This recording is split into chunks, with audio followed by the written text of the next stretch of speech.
So I've talked about minimalism before. It's everywhere nowadays. It's actually a very common theme to see amongst a lot of branding, but also in like things like interior design. The way that people like to style themselves now is also extremely minimalistic. Granted, I feel like that's something that's come up a lot in the past 10, 20 years.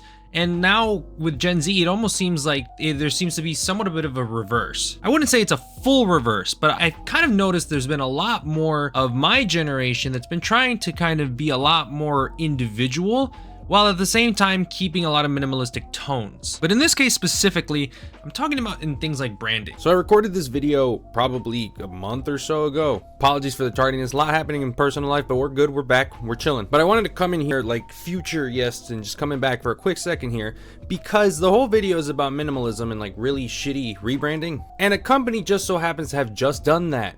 Jaguar. They have received an insane amount of criticism because one, the new logo looks stupid. The font is more of a whimsical, soft typography compared to the more luxurious, sleek font that they had for their original one, which makes sense because it's a luxury brand of cars. Also, a very notable and important and probably brand defining thing is missing. The fucking Jaguar. No one cares about Jaguar right now. So whatever they're trying to do, it's not working, and them kind of almost scrubbing what feels like their identity isn't making it better. The logo sucks, their announcement sucked, and they're receiving an insane amount of criticism. I'm not saying I condone all of it because some of y'all are fucking crazy, but they are completely on the wrong track with whatever they're doing, because this is simply not it. They did something that they really didn't need to do. It was a completely unnecessary change. Like, if you really wanted to simplify it down more, then just take away the chrome that's on the logo and just make it flat like every other company's doing. VW has done it, Chevy has done it, Toyota's done it, all of them have done it. Just do that. That's all you need to do. Keep the Jaguar there,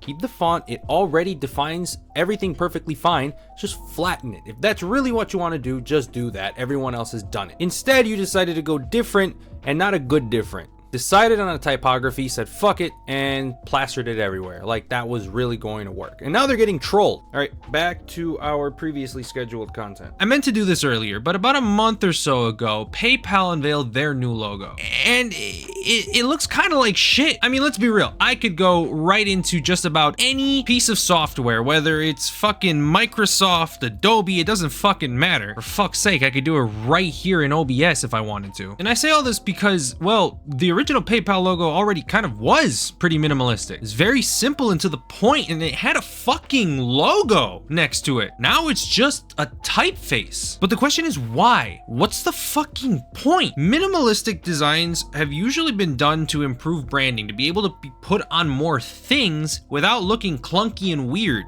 A lot of car companies have been known for doing this over the past 10 or 15 years. If you look at a lot of older car company logos compared to the ones that they have now, they've kind of gone flatter. But that's because a lot of older car company logos were more so focused on being able to be placed as insignias and hood ornaments physically on the cars before. So their logos sort of mimic that. That's why you would see like a lot of the three-dimensional logos that look very shiny and metallic. But now also with a lot of electrification of cars, those logos and insignias have more so on the car turned into flat insignias or light up insignias, which means that they are flatter. They have less dimension. As a result, they have not only updated their logos on all their branding for that, but it's also just kind of helped them for overall branding, merch, whatever it be. It's just easier to put a flatter, two-dimensional, simpler logo on everything. So naturally, a lot of companies do that exact same thing, but some of them just don't really always need it. PayPal is a fantastic example of this. It was already simple. It did not utilize a boatload obnoxious amount of colors. It was simple and easy to understand. It was turned into just a boring, simple typeface for the sake of being a boring, simple typeface. And you'll probably hear a lot of different arguments about why it was done, and arguments from them themselves of why they decided to do it and how they feel that it really speaks to their brand's identity. And the reality is, I'm calling bullshit on all of it. It calls to no brand's identity. It calls to the college kid's essay that's due in 3 hours. Now, there are some cases where some people would probably prefer the newer, more minimalized logo over the older one. Baskin-Robbins is a great example of this. It's a lot simpler, it's a little bit more formal, and it still utilizes the 31 that it's famous for having in its logo.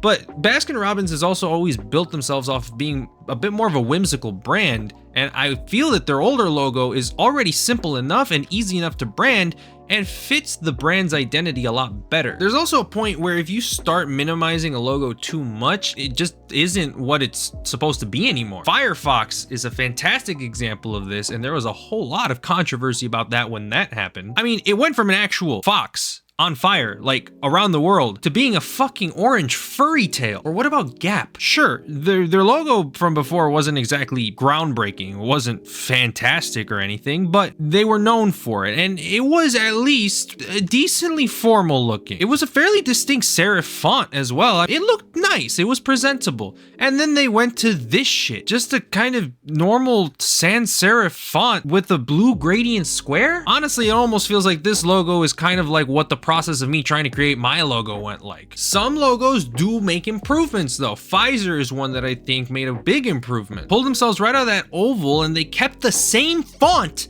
They kept the same font that they were already known for having. They changed up the colors a little bit and added an actual fucking icon that of course resembles the structure and the look of a helical design of DNA because they're a medical company. They were able to keep it minimalistic while at the same time adding an element that didn't make the logo obnoxious, didn't make it look cluttered, and instead added something that actually made sense. My issue is that there seems to be a lot of companies that seem to just be taking things away that didn't really need to. There is a massive world of downgrades. Dunkin' Donuts really didn't need to do all that. Like, is it simpler? Is it easier for branding? Yes, but it's not like the first one was complicated to begin with. Domino's was already minimalistic as shit. You went from Domino's to one single domino in the logo. We don't talk about that one. That one's not real. That one didn't happen. That's a Mandela effect. This is actually one that I'm surprised even happened. It went in the opposite direction. They emboldened the logo, made it all one color, but they emboldened it and then made the character three-dimensional. Some people are gonna like it, some people are gonna hate it. Reddit's logo was already minimalistic, they unminimalized it. In a world of downgrades, there's upgrades as well, of course there are. Not everything related to minimalism will always be a downgrade. I would argue Burger King's newer one, even though simpler, is probably a little bit better. I'm not saying that it wasn't obvious it was a burger before, it just feels a little bit more clear now. I'm gonna be real, I couldn't really tell that the burger and the king were supposed to be two patties, and then there were two buns on the Burger King logo when I was growing up. Like, I figured that out damn near as an adult. And maybe that just means I was a stupid fucking child, but it could also go to their shitty marketing.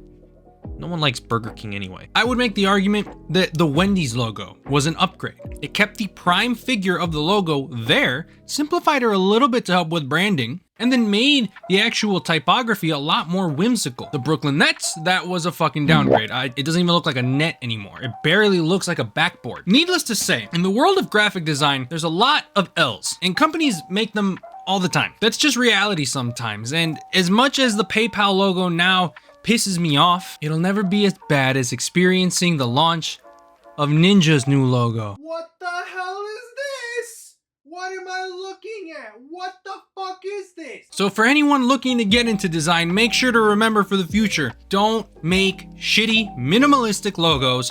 Make them mean something. If you're gonna make them simple and minimal, make sure there's something still a part of them that describes the brand's identity correctly. And it still explains what the company is. What does it do? But if you guys did enjoy this video, make sure to leave a like, comment, subscribe, turn on the post notifications.